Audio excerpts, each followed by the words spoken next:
Hey everybody, it's Bruce. Welcome to class. Today we're doing a yoga short video, and we're going to talk about being centered, getting centered, staying centered on our mat. A lot of times if you're in a class and you're brand new to the practice, you might find yourself shifting one way or the other on your mat. Sometimes your feet might even land off the mat and you really don't know why.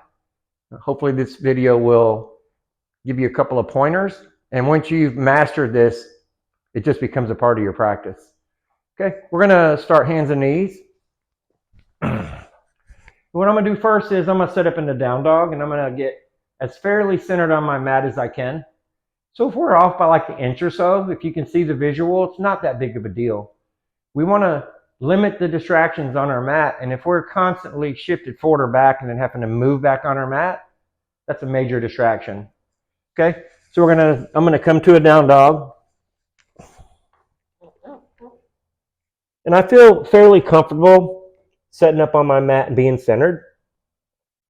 Okay, so once I can peek at my fingers and I look at my feet, I'm fairly centered on my mat. Okay, so what I'm going to do is I'm going to keep my hands right where they are. I'm going to drop my knees.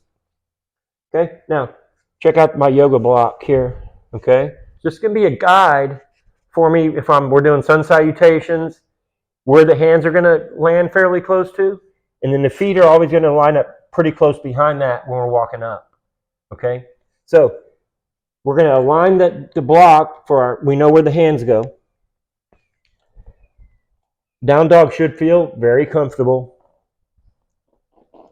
Okay, now here's what I might see, or we might see in a class when you're, say, walk or jump to the top. Okay, so the person's brand new, they have no idea what walking to the top means. They come about halfway up. Okay, their feet should be another two feet space up probably. And then they're doing the sun salutations with the class. When they come back down, the teacher says, hands to your mat, step your feet back. And boom, we've lost all that space on our mat. We're really not centered anymore.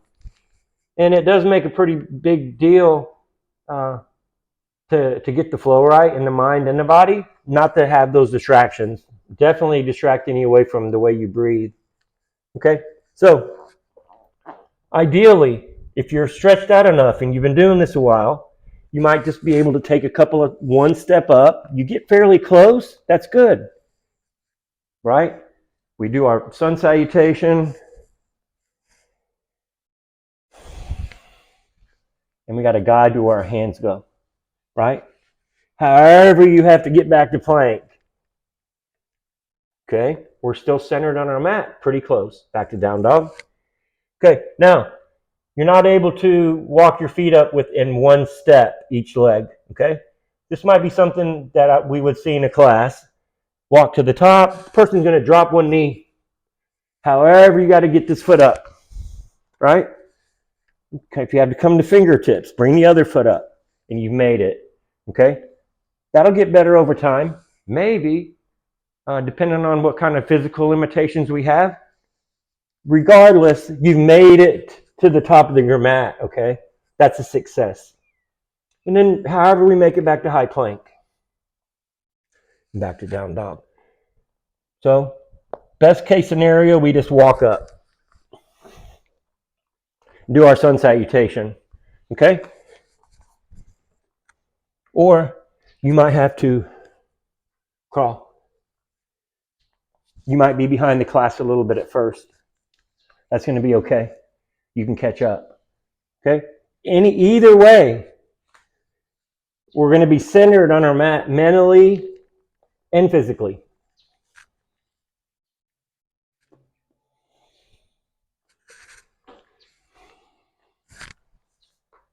Okay, we hope this video helps you guys out, especially if you're beginners. If you've been doing this a while and you find that you're getting shifted forward or back on your mat, hopefully this will help you too. It's always good to use our yoga tools when we can, and they're multi-purpose. So don't think that a block is used for just doing certain postures. It's a good guide just to have on your mat.